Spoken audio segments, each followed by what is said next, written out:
இருந்தால் வாழ்க்கையை கோபம் வரணும். அந்த கோபம் நாகரிகத்தோடு வரணும், அநாகரிகமாக வரக்கூடாது. நம்மிடத்தில் வேலை செய்யக்கூடியவர் தான் சபையில் வச்சு மூக்க இருக்கக்கூடாது, சபையில் வச்சு கேவலப்படுத்தக்கூடாது.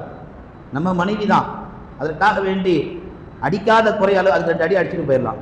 அப்படிப்பட்ட கடும் சொல் வார்த்தைகளை எந்த சபையிலும் பயன்படுத்தக்கூடாது. இதெல்லாம் இன்றைக்கு இந்த சமூகம் செய்ய தவறிவிட்டது.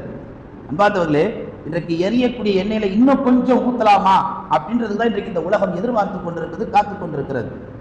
ஆல்ரெடி எரிஞ்சு நிற்குது, இன்னும் கொஞ்சம் ஊற்றின என்ன ஆகும், இன்னும் வேகமாக எரியும். இன்னைக்கு அப்படிதான் இந்த சமூகம் போய்கிட்டு இருக்கு. ஒரு சண்டை நடக்குது, அந்த சண்டையை சமாதானப்படுத்துவோம், சமரசப்படுத்துவோம், ஒரு சமத்துவத்துக்கு கொண்டு வரும் கிடையாது. என்ன ஊற்றலாம், டீசல் ஊற்றலாமா, பெட்ரோல் ஊற்றலாமா, இல்லை மண்ணெண்ணெய் ஊற்றலாமா, இல்லை மொத்தமாக எரியர்களை தூக்கி அவங்க எல்லாரையும் அதை போட்டுட்டு போயிடலாமா என்ற தவறான தீமையான எண்ணங்கள் தான் இன்றைக்கு நடந்து கொண்டிருக்கிறது. பெரியவங்கள்ட்ட நாகரிகம் இருந்தால் தானே குழந்தைகள்ட்டையும் வரும்.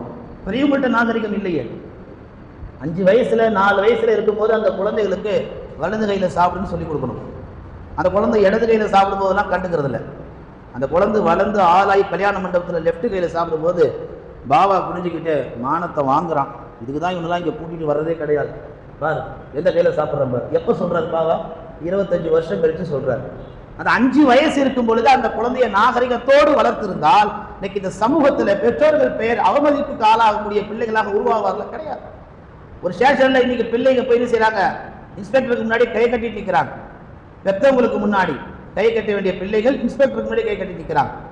அந்த பிள்ளைகளை சிறு வயதிலே நம் நாகரிகத்தோடு பண்பட செய்திருந்தால், பக்குவப்படுத்தியிருந்தால் இன்னைக்கு அந்த பிள்ளைகள் இன்னைக்கு தவறான முடிவுக்கு போயிருப்பார்களா? சற்றேறக்குறைய ஒரு 15 ஆண்டு காலமாக நீங்க வாட்ஸ்அப்ல ஸ்டேஷன் எஃப்ஐஆர் ஃபைல்ல அல்லது கோர்ட்டுகளில் நீங்க போய் பார்த்தீங்கன்னா முஸ்லீமுடைய வாலிபர்கள் பேர் அதிகமா இருக்கு. கொஞ்சம் லைட் அடிச்சான்னு சொன்னதுக்காண்டி கையில கத்தி எடுத்துட்டு போறாங்க. பைக்ல வர்ற லைட் வெளிச்சத்தை தான் அடிச்சா, அதை நீ எப்படி அடிக்கலாம்? அது ஒரு பெரிய தெய்வ குத்த மாதிரி, அதுக்கு 2 அருவா 2 கத்தி. என்னைக்காவது தீனுக்கு அந்த கோவம் வந்திருக்குமா, அந்த ரோஷம் வந்திருக்குமா? வாங்க சொல்லி பள்ளிவாசல தொழுகை கால் இல்லையே, போவோம் ஒரு தெரு முழுக்க போவோம், பாய் வாங்க பள்ளிவாசலுக்கு வாங்க, தொழுகைக்கு வாங்க. அந்த ரோஷம் கோவம் தீனுக்கு கொத்துக்கிட்டு வந்துக்குதா? வரலையே. நண்பர்களோடு போதையில் இருந்த பொழுது ஏற்பட்ட ஒரு விதமான நெருக்கடிக்கு இன்றைக்கு வாலிபர்களுக்கு கோபம் வருது தவிர நல்ல விஷயத்துக்கு வரதில்லை. குர்ஆனில் அல்லாஹ் பேசுவான், பவிமா ரஹ்மத்தும் மினல்லாஹி லின்தலஹும். நபியே, நீங்கள் அல்லாஹ்வின் அருளின் காரணமாகத்தான் நளினமானவர்களாக, கிருபை உடையவர்களாக, அடக்கம் ஒழுக்கம் உடையவர்களாக, பண்பட்டவர்களாக நீங்கள் இருந்தீர்கள். அல்லாஹ்வுடைய அருள் மாத்திரம் உங்களுக்கு இல்லாமல் போயிருந்தால் கடுகடுத்தவராக, கடுமையானவர்களாக நீங்கள் அவர்களிடத்தில் நடந்திருப்பீர்கள் என்று அல்லாஹ் நபிகள் நாயகத்தை சொல்லுகிறார் என்று சொன்னால், காட்டு வாசிங்க, அறவேக்காடுங்க. கிட்டத்தட்ட சொல்ல போனா மக்கமா நகருடைய அரபுகள் எல்லாம் படுமோசமானவங்க. வெளிநாட்டுக்கு போனவங்களை கேட்டா சொல்லுவாங்க, நடந்து போகும்போது எச்சி துப்புவாங்க மேல. இருக்குது இந்த பழக்கம், ஆரம்பத்தில் இருந்தது. நடந்து போகும்போது கூப்பிட்டு என்ன செய்வாங்க, கேவலப்படுத்துவாங்க. நபிகளாரை கேவலப்படுத்திய மண்ணு தானே. முகத்துக்கு நேரா வந்து ரசூலை பார்த்து கேட்ட அந்த மக்கமா குஃபார்கள் என்ன கேட்டா, ஏன் அல்லாஹ்வுக்கு ஒண்ணு விட்டா வேற ஆளே இல்லையா? எவ்வளவு அவமானம். ரசூலுல்லாஹ் என்ன செய்தார்கள்? நாகரிகத்தோடு கடந்தார்கள், அதை விட்டு வெளியே வந்தார்கள். அப்படிப்பட்ட மோசமான அந்த அரபுகளை நபிகள் பெருமானார் ஒற்றை நபராக திருத்தி பல லட்சக்கணக்கான மக்கள் இன்றைக்கு அந்த அரபுலகத்தில், மக்காவும் சரி மதீனாவும் சரி, இஸ்லாமிய சாம்ராஜ்யமாக உருவாக்கியதனுடைய பின்னணி நபிகள் நாயகம் நடந்த அந்த அற்புதமான நாகரிகமான அந்த பண்பு தான்.